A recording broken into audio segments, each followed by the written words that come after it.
Заказымда келген қыздар. Основной менің клиенткамның заказдары еді, но накладнойым ретинол сериясы мен Тенскин сериясындағы наборлар еді. Ретинол сериясына умывалка, тонер, одан кейін молочко, ночной дневной кремі бар. Енді бұнан вокруг глазы мен сывырткасы бар еді, ночной омолаживающий сыворткасы.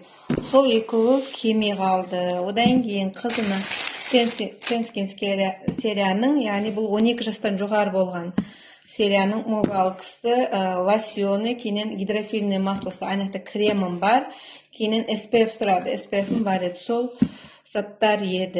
Енді осы клиенткама заказдарын тапсырамын. Кейінен бір клиенткам SPF 50 дневной экспертиясын заказ берді.